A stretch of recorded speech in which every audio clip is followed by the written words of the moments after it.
Selamat datang di Krishna Bacot Bola. Berakhir sudah matchday kelima lanjutan kualifikasi Piala Dunia 2026 antara Jepang berhadapan dengan tuan rumah Indonesia, di mana hasil akhirnya adalah Indonesia harus menerima kekalahan telak dari tamunya Jepang dengan skor 0-4. Kira-kira apa yang menyebabkan tim nasional Indonesia harus menerima kekalahan begitu telak dari tim nasional Jepang? Padahal pemain-pemain tim nasional Indonesia yang bermain di laga tersebut rata-rata bermain di Liga Eropa. Sebelum lanjut, jangan lupa like video ini agar channel ini semakin berkembang. Menurut catatan Mimin, ada beberapa faktor penting yang melatar belakangi kekalahan telak tim nasional Indonesia atas tamunya Jepang. Yang pertama adalah faktor strategi pelatih. Hampir di setiap pertandingan, Mimin melihat strategi pelatih tim nasional Indonesia, Sintayong, selalu menerapkan sistem 3 back dan cenderung bermain bertahan dan tak menyesuaikan dengan lawan yang dihadapi dan situasi pertandingan di lapangan. Korelasinya dengan laga tim nasional Indonesia berhadapan dengan Jepang yang berlangsung dalam keadaan hujan, sehingga membuat aliran bola sedikit terhambat. Sintayong tetap saja memaksakan build-up serangan dari bawah, dari Martin Paes ke pemain belakang, dan juga harus melewati lini tengah sebelum akhirnya sampai ke pemain depan. Karena strategi tersebutlah Martin Paes akhirnya melakukan blunder.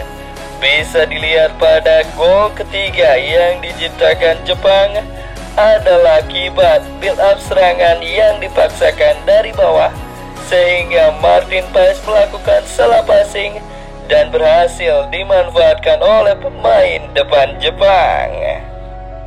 Faktor berikutnya adalah fokus. Pemain-pemain tim nasional Indonesia jika Mimin tarik benang merah pada laga melawan Arab Saudi, Australia, Bahrain, China, dan juga sekarang Jepang, maka Mimin mencatat pemain-pemain tim nasional Indonesia hanya fokus di 30 menit awal saja. Korelasinya pada laga tim nasional Indonesia berhadapan dengan Jepang adalah sebenarnya pemain-pemain tim nasional Indonesia bisa mengimbangi Jepang, bahkan bisa membahayakan gawang Jepang. Hasilnya di 20 menit awal, tim nasional Indonesia berhasil merepotkan pertahanan Jepang. Faktor berikutnya adalah dari sisi efektivitas memanfaatkan peluang. Mimin mencatat di awal-awal babak pertama, tim nasional Indonesia mampu menciptakan 2-3 peluang berbahaya di depan gawang tim Samurai Biru. Namun, tak ada pemain-pemain depan tim nasional Indonesia yang memiliki insting striker yang mumpuni untuk memanfaatkan peluang emas tersebut. Alhasil, peluang-peluang emas yang diciptakan tim nasional Indonesia terbuang percuma. Selain faktor-faktor internal yang terjadi di tim nasional Indonesia pada laga tersebut, faktor lainnya adalah murni kualitas permainan dan juga kualitas pemain yang dimiliki oleh tim Samurai Biru. Hal itu bisa dilihat dari proses gol pertama hingga terakhir yang diciptakan oleh tim nasional Jepang ke gawang tim nasional Indonesia sangat simpel tanpa passing yang berlebihan.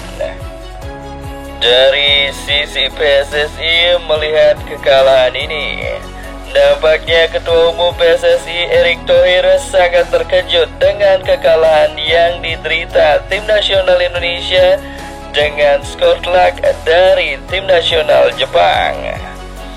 Memang tim nasional Indonesia kalah kualitas dari timnas Jepang, tapi bukan berarti harus kalah telak jika melihat susunan line up yang diturunkan Sintayong. Di akhir laga, Erick Thohir yang menyambangi pemain tim nasional Indonesia di ruang ganti, bahkan sampai-sampai menanyakan kepercayaan para pemain terhadap proyek yang ia jalankan, dan juga menanyakan bahwa percayakah mereka dengan Bapak Erick Thohir sebagai Ketua Umum PSSI? Kalau tidak lagi, maka Bapak Erick Thohir akan memutuskan mundur. Lebih lanjut, mantan Presiden Inter Milan ini mengatakan bahwa kekalahan telak atas tim nasional Jepang bukan semata-mata salah pemain dan juga pelatih, tapi ini adalah mutlak menjadi tanggung jawabnya selaku Ketua Umum PSSI.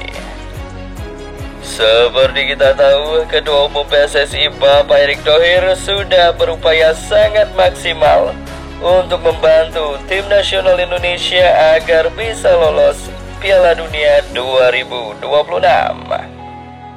Itu artinya dari sisi pelatih yang tinggal memanfaatkan saja sumber daya yang ada di tim nasional Indonesia saat ini dan menyesuaikan strateginya dengan pemain yang tersedia di tim nasional Indonesia. Jangan baku dengan pakem strategi yang dimiliki dan juga memaksakan permainan yang harus berjalan. Dari sisi Sintayong selaku pelatih tim nasional Indonesia, seusai menerima kekalahan telak dari tim nasional Jepang, secara jujur Sintayong mengakui mulai merasakan adanya tekanan melatih tim nasional Indonesia. Tidak heran tagar Sintayong out terus menggema setelah kekalahan beruntun yang diderita tim nasional Indonesia dari Tiongkok dan juga Jepang.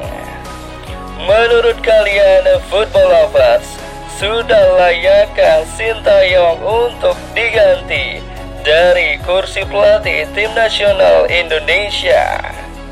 Tuliskan pendapat kalian di kolom komentar.